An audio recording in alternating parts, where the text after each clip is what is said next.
Hello everyone, Kurt Holford here, and welcome back to another episode from Holford Labs. Today we're not going to be showcasing a technique or a strategy when it comes down to any of Fiore's work, but we are going to be doing instead a product review of the Black Fencer Sharp Sim swords that are available at their website. And I want to start off first and foremost by saying that I absolutely believe in this product here. I absolutely love every bit of it that I get from training out of this. And I will say that for the money and the cost, the value of it right here, I don't think that you can get something out there that is a better simulator for sharp handling or to develop skills that deal hand work that's out on the market, at least from what I've found out there. So let's talk a little bit about what these are. And essentially what they are is they are Black Fencer has a line of synthetics that are out there. And this is one of the examples, like the Rondell dagger. And you can tell that just by kind of looking at this right here, it's very similar to what you see with many other ones. And if you are a handler of these, you know that they're rigid, they're solid, and they have really good use. Pretty historical lengths for somebody when it comes down to certain devices and tools that are out there. And overall, just a really nice, a very nice appearance to them that shows for like the usage of a tool in the time. So this right here is, again, like I say, we're talking about the Sharp Sims that are out there. And this right here is one of their nylon synthetics. And the thing that's nice about this is even though that there are the Sharp Sim line, which almost kind of give like this Flemmenberg look to them, the whole point of here is it's not about, we're not trying to like train with Flemmenbergs here. The concept is that you're learning how to make sticks happen within the mind. And the thing that's nice about them right here is like this is one of their sharp simulators, the longsword from their catalog line. But just like you have right here, daggers in this case, I can also, and I have, gotten daggers in the same case right here where they are also sharp simulated here. So no matter what line that you have out there, whether it be the long swords or whether it's the Sharp Sims or there's synthetic lines, you have the option of selecting a sword in there within their synthetic lines and being able to select, hey, I'd like to have it with a sharp, the sharp simulation on there. I think I forget what the cost difference is. It's a little bit more, but overall, in my opinion, it's worth the money. So again, like you say, like here's another example here of a Type 14. This is another one that was on their regular synthetic line that I selected the option to have it as a sharp simulator. Okay. So let's talk a little bit about the handling, the features of these things. So regardless whether you go with a dagger, a one-handed sword, two-handed sword, or messers or everything else that's out there, overall, these things, in my opinion, feel and weigh very similar and comparable to a lot of the actual steel swords that are out there. Of course, they are a little bit, they're thicker on the edge. There's a little bit different feel there, but the overall general sensation that I get from it is that they're pretty comparable to what you're trying to handle on. And because you are focused, for me, whenever I focus on the edge, it also feels like I have an edge that I'm working on here and not just a metal bar. Overall features of this. Blade rigidity is a little bit more thick, and it's thick and it's a little bit firm in this. I know this is a concern for some people out there. For me, I actually prefer that these have a little bit more rigidity in there because it helps us train and our students control. It also makes it so that when I push a thrust here, you can't just muscle and make this thing become like this metal, this flopping plastic piece that comes down there like you see with other nylon swords that are out there. And again, that's just kind of the nature. I know that's for safety considerations and they make it so it's not so rigid. But again, for me, it's very hard to teach covering everything else when the sword fails in its structure. That's a problem point for me. I don't experience that with any of the, like I said, Black Fencer line whatsoever. Their blades, no matter what they are rigid enough to be able to withstand that. And that means that you are talking about teaching people to develop control rather than just plunging in and hitting somebody offline because you can skip past how blades stick. Fit and finish, I love how these things look. They are, one, you can get them with different colors. One on right here, there's brass work that goes on there that you can change up here. They have a little bit of customization that will of course increase the price. But I just love the utilitarian use and look of this. It just shows very much so this is This is the trainer. This is right here meant to be used, meant to be, you know, have handling concepts with it all. It is meant to be, you know, it's meant to have its form and fit and everything. The handle itself is a cord, and forgive the tape on these parts right here. That's how I mark them so that people know which are mine and which ones they don't want necessarily on limits. So in case right here, it's just a cord right here. And if you want to cover that, in many cases, I usually cover that to kind of give myself different grips, whatever. But overall, no issue whatsoever. I think that these are fine, that you can handle this very easily, and they index very well because you can tell, I don't know if you can actually tell here, but there's actually kind of an angulation right here in the handle itself. So it's not just like ovular. You actually can feel it in your hand in a different way, which is really, really nice.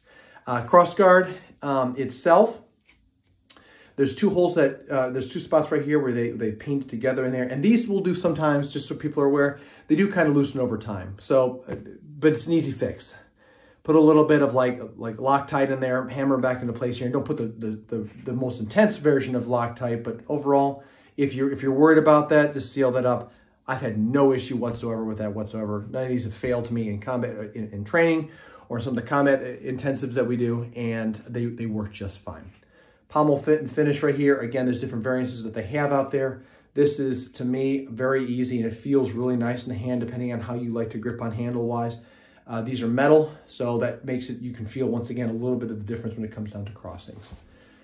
And again, so if there's only, like I said, the only two spots that I personally have any issue, and by the way, by any issue, I think that's a little bit ridiculous, because how you store your equipment and how you maintain your equipment is on you.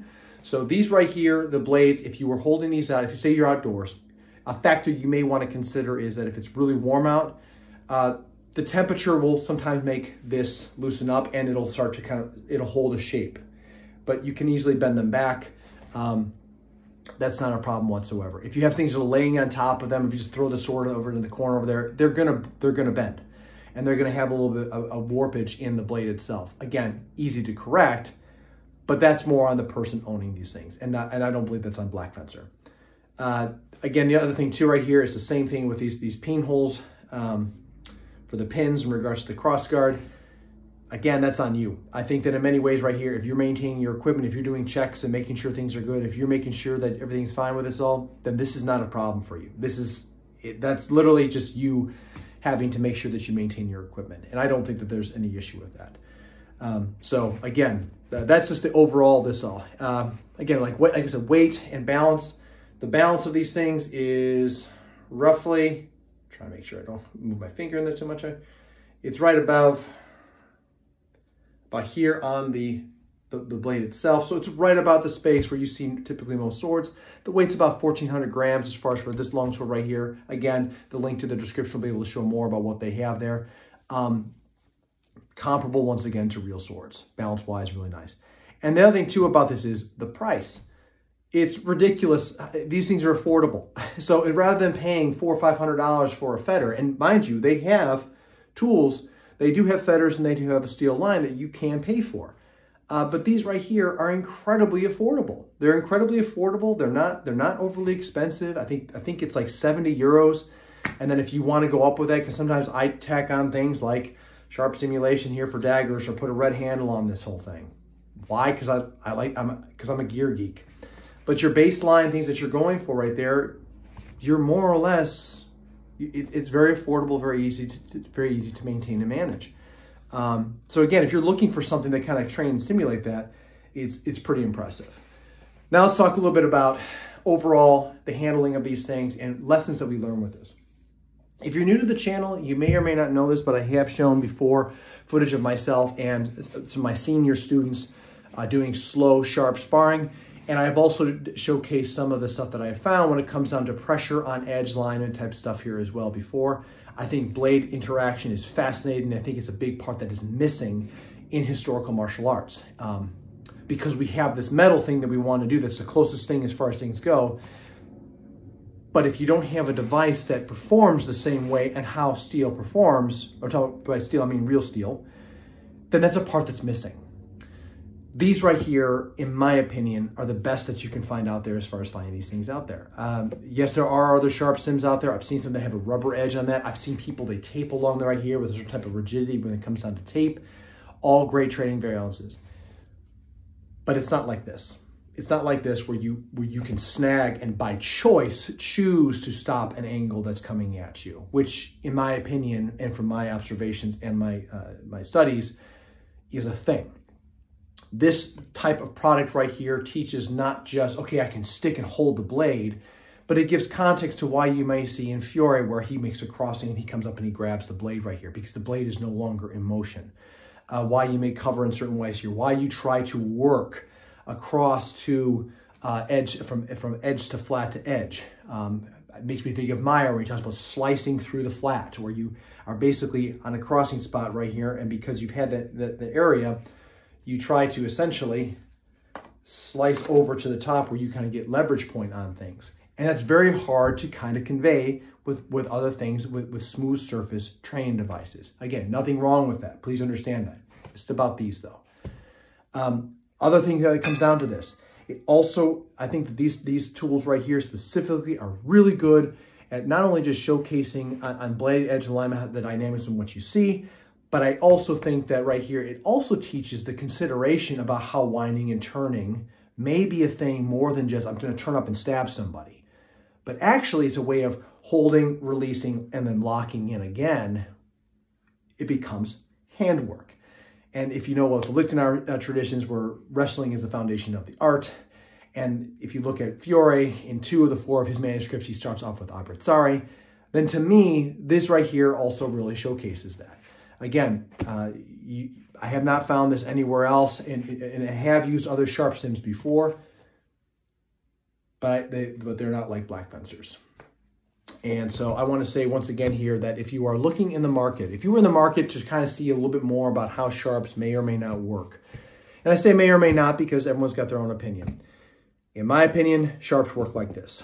The nylons, of course, stick a little bit more than actual steel, but it's not that much of a difference. And again, the greater lesson isn't to destroy the edge. The greater lesson is you're talking about, in my opinion, how we manipulate to cross and make things where you're shifting and pulling lines on to cause different types of grabs on the edge to work into punta, mezza, tuta, and then to the body itself when it comes down to the sword. And there's no other sword in the market that does this. So if you are interested in one of these right here, again, I put a link to their shop below in there. Their customer service is fantastic. They've never, like, it's immediate. I shoot an email off and usually like there's been days where literally like 5 minutes later, they respond back, which is just, it's amazing. They work with you. They have no problem talking with you as far as like, you know, making sure that you get what you want on this right here. And I think that, and they have a pretty extensive catalog, not just with these, but they're also their steel lines and their sharp lines that are also quite affordable. And from the ones I have handled, they handle really nicely, and they're great teachers and tools for this art.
Again, a special shout out again to Black Fencer. Thank you so much for what you do.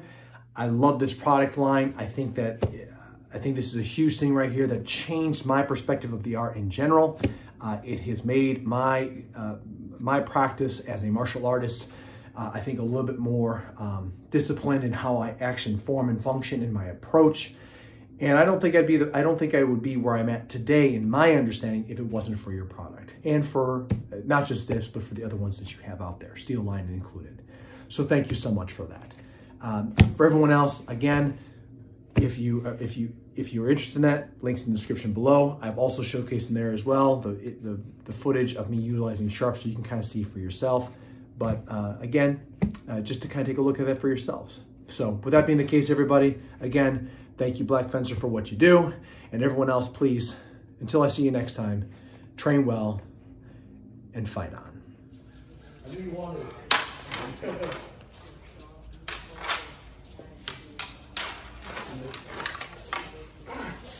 Not the puzzle again.